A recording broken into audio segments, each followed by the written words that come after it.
back to my YouTube channel. It's Brett Hornby here, and today I put definitely a lot more preparation and took a lot of notes for this video because today I'm talking about one of my favorite Calgary Flames and just personalities of all time, and Jarome Iginla. So I'll grab my notes right here. As the other day, Jarome Iginla announced that he is retiring from the NHL, and in fact he's going to come back to Calgary on Monday, July the 30th, 2018 to officially announce his retirement from the NHL, and fittingly it's going to be here in Calgary, as that's what most hockey fans are going to remember him as a Calgary Flame. So yeah, I got my notes here. Definitely a lot to cover on Jarome Iginla. Jarome Arthur Lee Eldelk Cooney Tig Jr. Elvis Iginla, if I said some of those names right. I know that his father is from Nigeria, so he definitely has some Nigerian bloodlines, but what a name to put on your birth certificate. I mean, it's shortened to Jarome Iginla, but lots of middle names there. Anyway, what to start off with Jarome Iginla here. I mean, people might not know, but especially the younger viewers, if you upon on YouTube, is that his journey to the NHL actually did not start with the Calgary Flames. In fact, in 1995, he was drafted 11th overall. Fittingly, the draft that year was in Edmonton. He was born, raised in St. Albert, which is a suburb of Edmonton. So not only he's a Canadian, he's a proud Albertan. But he was drafted 11th overall by the Dallas Stars. And as I like to say with that situation, that he wasn't a star for long to be a star elsewhere.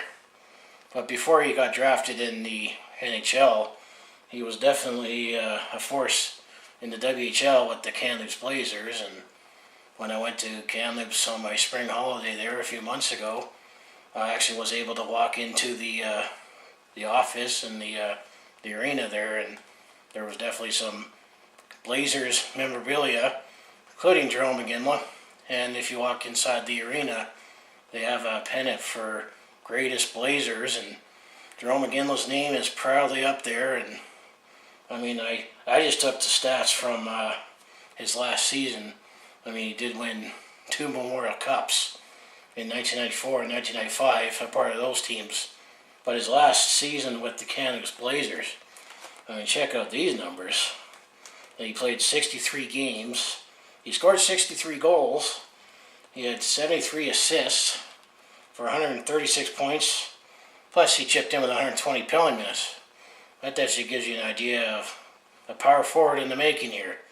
And then in the playoffs, he played 16 games where he scored 16 goals, 13 assists, 29 points, and 44 penalty minutes. So he definitely was pegged as a power forward then, and obviously the Dallas Stars drafted him. But he wasn't in the Dallas Stars organization for long because the Flames acquired him. And in the 1995-96 season, Joe Nieuwendyk, who actually, I recall, he held out of the contract dispute and he did not play all year. And just before Christmas, because I know that they have a Christmas trade freeze, the Calgary Flames traded then one of their best centermen of all time in Joe Nieuwendyk, who also recently got inducted to the top 100 NHL players of all time on their NHL 100 list, and he's in the Hall of Fame. So the Flames traded Joe Nieuwendyk to the Dallas Stars in exchange for Corey Millen and Jarome Iginla. And I'm going to say, as I'm making this video, that was definitely a great Christmas present for both franchises, as Joe Nieuwendyk was a part of the Dallas Stars team that won the Cup in 1999. And as I go through my notes and summarize Jarome Iginla's career here, he definitely brought back a lot and then some for the Calgary Flames and NHL in general. So yeah, after he made that trade, when he signed with the Calgary Flames, there was a deal that if the Kamloops Blazers happened to be knocked out of the playoffs and the Flames were still playing in the playoffs, he would actually suit up right away. And actually what happened is, I remember it was game 3 in the first round. We were playing Chicago, the Calgary Flames. We were down 2-0 going home. Kamloops Blazers were done their playoffs. Jarome Iginla slotted right in, played for the Calgary Flames game 3, and he had picked up an assist and a goal, Theron Fleury, and he also stood up with Chris Chelios and taking shots at Ed Belfour, and in game 4, which, well, unfortunately Calgary lost that game in triple overtime, which to be swept by the Chicago Blackhawks. And trivia here, that's the longest game in Calgary Flames history, but Jarome Iginla scored the only goal for the Flames, definitely giving earlier signs that what's to come for Jarome Iginla and what he was going to contribute to the Calgary Flames. And I remember every time he touched the puck in those 2 playoff home games, that the Saddledome crowd was erupting, knowing that there was good things about him. And then going back to Christmas here, the Flames also had a taste of what to expect from Jarome Iginla, because around Christmas time the World Junior Tournament came in, and after when the Flames made the trade in 1996 tournament, Jarome Iginla led Team Canada in scoring and was named top forward when Team Canada in the World Junior Hockey Championships won the gold medal. So that kept Flames fans excited about this Jarome Iginla guy that we gave up our best centerman for. And then speaking of Team Canada, he represented Team Canada on many occasions, and with the exception of one Olympics, he's won gold in every tournament he's been at. I mean, the 96 World Juniors, he was top forward. He went to play for Canada in the 1997 World Hockey Championships after his rookie season. And then he played in 3 Olympics with 2 gold medals. Played in 2002 at Salt Lake, where we won. Played at Torino in 2006, where unfortunately Team Canada finished 7th. And then in 2010 he played for Team Canada, win gold at Vancouver, and he set up the golden goal by Sidney Crosby, where there's videos online that Sidney Crosby was shouting for Iggy to feed him the puck, that he beat Ryan Miller, and Team Canada won gold on home ice in Canada. And then he also, just before the lockout, fresh off the 2004 Stanley Cup, unexpected Stanley Cup run for the Flames, he also played on the World Cup of Hockey in 2004 and led that team to a win as well, the year when we had that IKEA-looking vase for a trophy. So anyway, after talking about how he got drafted and how he became a Flame and his first couple games, the big picture of it is that he played 20 seasons in the NHL, which is quite an impressive career right there. 16 of them with these guys, the Calgary Flames. He also had a playoff run with the Pittsburgh Penguins, and then he played 1 full season with the Boston Bruins, and then he played 3 seasons with the Colorado Avalanche, including the last tail end of his career. He got traded at the deadline to the Los Angeles Kings. And then, before we can get deep in the numbers and talk about why I think he's a first ballot Hall of Famer and his number 12 should be retired by the Calgary Flames, he's won many awards in various levels, junior hockey and Team Canada and at the NHL. I mean, his first season was the 1996-97 season.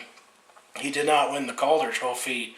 He was second only behind defenseman Brian Berard, who was a New York Islanders defenseman, and I'm going to say his career was unfortunately cut short when he took a slash in the eye, and I understand that he doesn't have vision in that one eye, but he didn't win the Calder Trophy, but they were still the best yet to come. I mean, a lot of awards that he's won. He's won the Rocket Richard Trophy twice in his career for leading the league in goals in 2002 and 2004. I know in 2004 he shared it with Rick Nash and Ilya Kovalchuk because there was a 3-way tie for goals that year. And then he won the Art Ross Trophy in 2002, which in the 2001-2002 season you might say that was his greatest season where he led the NHL in scoring, and before then he won the gold medal for Team Canada. And then the Lester B. Pearson Award in 2002. This is where your peers, your NHL players, vote on who you think was the best player in the NHL that year. And that's definitely quite an award. I do think that in 2002, he was robbed of the Hart Trophy. I mean, Jose Theodore won it that year with the Montreal Canadiens, but he also won the Vezina. I know Calgary, as a team, wasn't good and didn't make the playoffs, but Jarome Iginla definitely had his big breakout season that year, and I personally thought he got robbed of the Hart Trophy, as there was a tie there, and I think that's up for debate in the media. But other awards that he's won is he won the King Clancy and the NHL Foundation Awards, which for humanitarian work in 2004, and then he won the Mark Messier Leadership Award in 2009 as Jarome Iginla. Of the 16 seasons he played with the Calgary Flames, he was the captain of the Flames from 2003 to 2013, the longest serving captain of the Calgary Flames in Flames history. And then he also, this is all Flames awards, but he won the Molson Cup 6 times from the span of 2001 to 2004, and then again in 2008 and 2011, which I know the Flames have the Molson Cup, where if you accumulate points on where you get first, second, or third star. So during those years, which I would say definitely from 2001 to 2011, statistically those were his best seasons as a Flame. I know the first couple of years he was still growing like any other budding stars, but his best seasons was definitely from 2001 to 2011. And then he also won the Ralph T. Scurfield Trophy in 2001 and 2, and this is the Flames Award, and same with the J.R. McCaig in 2008, because he's done various charity work, and I said despite all the talk about power forward and being a dominant forward, I mean this guy was also classy and awesome in the community, which you got to admire the guy for that too. And then, before I get into his numbers, he also has been an NHL All-Star several times. He was in the All-Star game from 2002 to 2004, and then again in 2008, 2009, and 2012. So he's definitely has had the All-Star games and the awards, but I think the numbers should convince everyone otherwise that this guy's a slam dunk Hall of Famer. And definitely, as great as his numbers was, he's definitely even better as a person, which I'm dare to say that Jarome Iginla is my man crush, as a Flames fan and as a hockey fan. I felt fortunate enough to be able to watch this guy grow and be the NHL star that he was, and did it proudly with the Calgary Flames for most of his career. And the one award that unfortunately is missing from his resume, that too bad things didn't work out in 2004, was the Stanley Cup. And I mean, it was awesome to see Alexander Ovechkin get the Stanley Cup this past season, because he's definitely one of the guys that definitely long deserved it. But so did Jarome Iginla, and fortunately he was the only budding bright spot for the Flames from after when we traded there in Fleury until before we made that run in 2004. But anyway, let's get to his numbers here. And this is right now is his career numbers. In games played, he had 1,554 games played. That's good for 13th all time in the NHL. And then he scored 625 goals. That's tied for 15th all time with Joe Sakic. And then only 20 players in the history of the NHL has scored 600 goals plus. And then he also helped out with 675 assists. I didn't see where that ranked, but I knew it was beyond 50th of all time. And points, that adds up to 1,300 exactly, 1,300. Good for 34th of all time. And then he also added in 1,040 penalty minutes, because as a power forward, he was a great leader, a great person. He definitely stuck up for his teammates, and he definitely isn't afraid to fight and drop the gloves with anybody.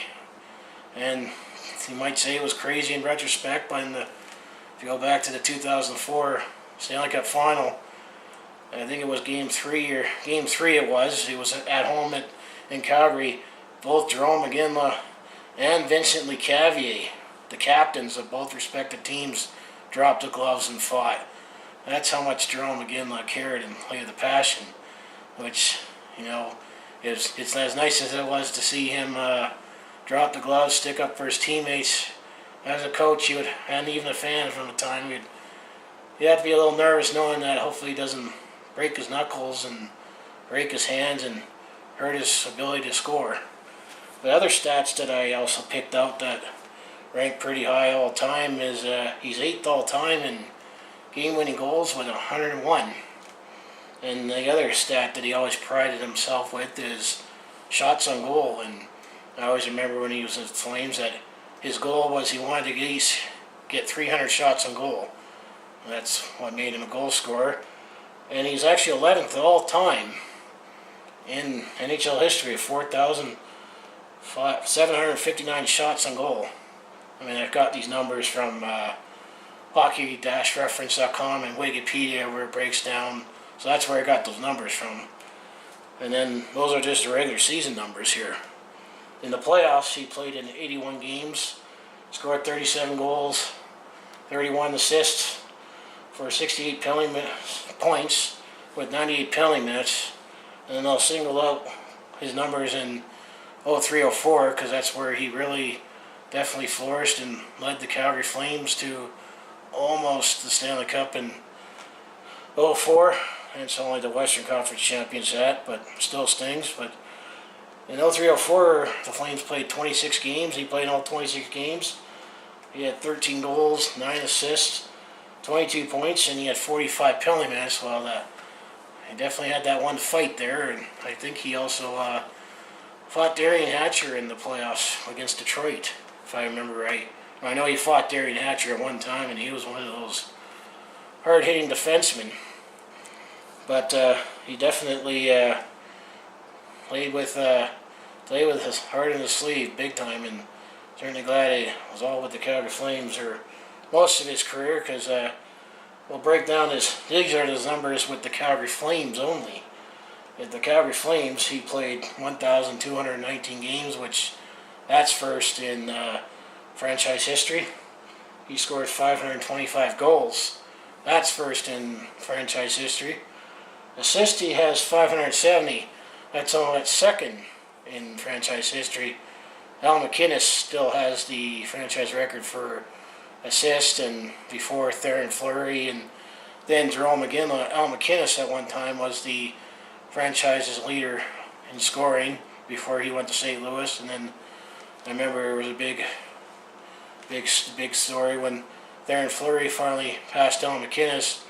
He barely had time to celebrate in that, and then unfortunately at the time, economic conditions, small market teams couldn't compete, so we had to ship out Theoren Fleury, and that could also break down why eventually Jarome Iginla got shipped out and what we got returned. You can debate on did we get enough for him at the time. And then in points, he's also first in franchise history at 1,095. And just for the sake of it, he had 831 telling minutes, and actually that's good for 10th all time in franchise history. He still had a long ways to go to catch Tim Hunter who had over 2,700 penalty minutes. Different game back then when we battled the Oilers in the 80s, and he had a dedicated tough guy, but gives you an idea kind of player that Jarome Iginla was for his whole career. So, he played 16 seasons with the Calgary Flames, and he did also have time with other teams. And unfortunately, when the Calgary Flames fell short of winning the Stanley Cup, we slowly, gradually declined, and then eventually the Flames had to make a decision to finally decide to rebuild, and that when his contract was expiring, we had to try to get as much as we want for Jarome Iginla. So in March of 2013, the Flames decided it was time to move on and rebuild.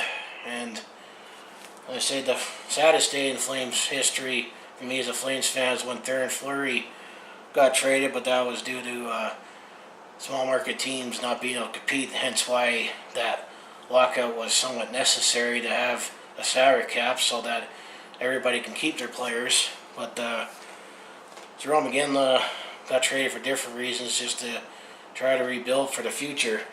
So when he got traded to Pittsburgh in March of 2013, we traded him for forward Ben Hanowski, forward Kenny Agostino, and the Pittsburgh's first round pick, which was 28th overall, because that year Pittsburgh went to the conference finals but lost to the Boston Bruins. And that pick turned out to be Morgan Klimchuk, a forward. All I can say is Ben Hanowski and Kenny Agostino, they did both have a couple cups of coffee with the Flames, but eventually they couldn't make it in the system, and eventually they cut bait and they're both playing in Europe somewhere. Calgary recently signed Morgan Klimchuk to another contract extension, 1-year contract after qualifying him, and I personally think he's down to his last chance with the Flames organization. He did a couple games where he actually had a couple games he was up with the big team and did some pregame twirls, and actually played in one NHL game last season. Well, we'll see how he does in camp, but I know that he had some injury problems in the WHL, and then still gritting his teeth with the Stockton Heat right now. But what was funny is that night there, the Flames didn't dress Jarome Iginla because they wanted to protect his asset to make this trade at the trade deadline in 2013, and then he had a right in his contract to decide where he wanted to go to, and apparently he listed submitted the teams, and there was another trade that apparently that didn't happen, but this was the rumored trade that he would have went to Boston at the time. But eventually he said he only wanted to go to Pittsburgh to play with the Sidney Crosby, and felt he had the best chance to win the Cup that year. And ironically, he lost. The Pittsburgh Penguins lost to the Boston Bruins that year in the conference championship, and then the Bruins went on to lose to the Chicago Blackhawks. But this rumored trade that the Boston rumored trade was that we would have traded Jarome Iginla to the Boston Bruins for Alexander Kolkachev, who last I checked he hasn't played much in the NHL and is playing over in Europe. Defenseman Matt Barkowski, and actually Matt Barkowski did eventually play for the Flames, but Matt Barkowski at the time was a solid defender for the Bruins and played a big role in the playoffs in 2013 and a couple seasons afterwards, and then he was a big defenseman for the Vancouver Canucks for a season before he was on the Providence team, and then the Flames signed him for a couple seasons just to be an extra defenseman and a first round pick. And I just say for the purposes of the 2013 draft, the 29th pick was Jason Dickinson, and like Morgan Klimchuk, I looked at Jason Dickinson, and he's only played a handful of the games so far with the Dallas Stars, and he hasn't made a big impact yet. But I think looking back, I still think we probably would have been better off with the Boston deal. But then after Pittsburgh, he actually signed a 1-year deal with the Boston Bruins for 13-14, and he had a pretty good season. He had 30 goals, which he'd done that 11 times in his career. And then Boston had cap problems, and this seemed like a pretty generous and risky contract at the time, but he then signed a 3-year deal with the Colorado Avalanche that paid him almost $6 million a season. This wasn't the same Jarome Iginla that the Flames got to enjoy, but he played all right with the Colorado Avalanche, but he wasn't scoring at the same pace that he was at, despite always being the fittest player in camp. He'd get into the late 30s. Father Time was eventually catching up to him, and then towards the end of the 2016-2017 season, he got traded to the Los Angeles Kings for a conditional 8th round pick, and I didn't see anything on how that pick got converted, actually, because he was being traded to the Los Angeles Kings just for a boost for their playoff run. So, but speaking of playing with the Los Angeles Kings, I know the last game that Jarome Iginla played in the NHL in the Saddledome still gave Flames fans a little bit of nostalgia, where he scored a goal, assist, and had a fight, is what we call a Gordie Howe hat trick in the hockey world. Because I remember that game, Jarome Iginla stuck up for Anze Kopitar, because Derek England had Anze Kopitar on the boards, and Jarome Iginla, went up to Derek England and said, "Hey, let's dance," and they danced. So that definitely brought back some memories of what Jarome Iginla did as a Flame all the years. But that's all my notes for him on Jarome Iginla. I definitely say he definitely deserves to be in the Hall of Fame and have his number 12 retired. But I just say he definitely would have loved to have his life where he got to play hockey in the NHL, and can admire how great of a personality he had, where he was classy and always gave to the community. I always say that if I could be half the person that Jarome Iginla was, I'd be a much better person, and if we can all be half of Jarome Iginla, we'd be a much better person. But when the chips are down, he definitely, took the team on his back. And he definitely saw signs of it in big games in the playoffs for the Flames in 2004, and he definitely, that was the closest he got to the Stanley Cup.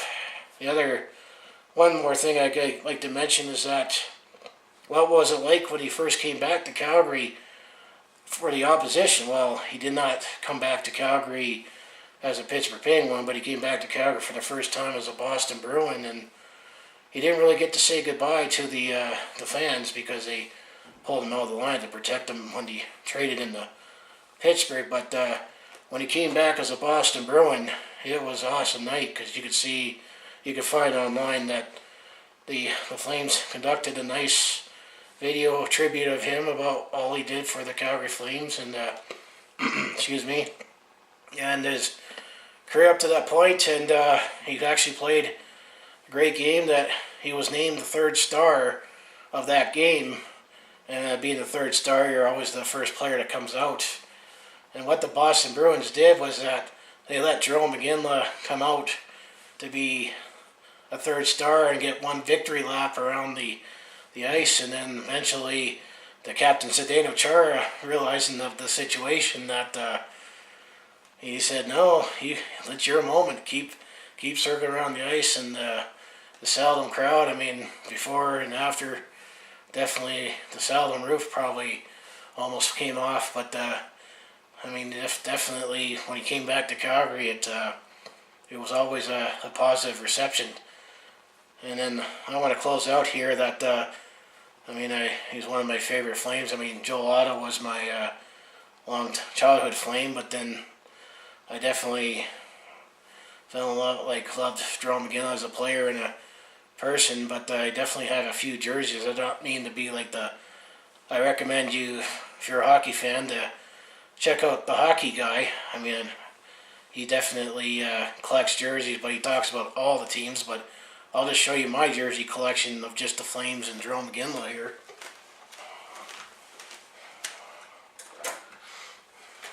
I got a couple jerseys here.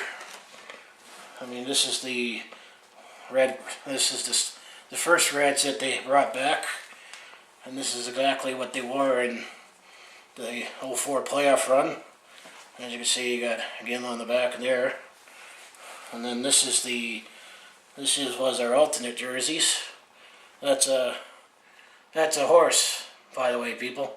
I know I've heard dragon or donkey, or this is a horse, and also the 25th anniversary patch. And then the last one, he got to play in the Heritage Classic.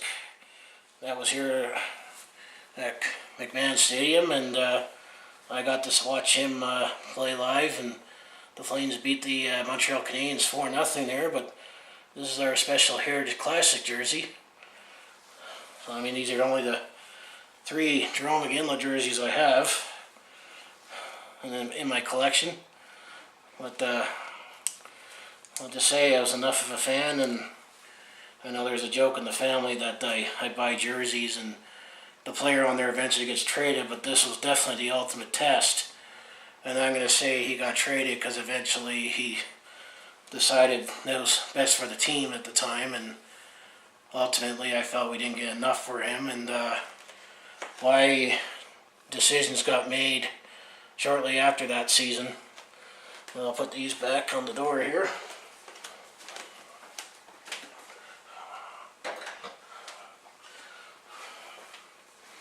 So anyway, if you enjoy what I put on my channel, you just hit like, subscribe, and I'll see you at the next video.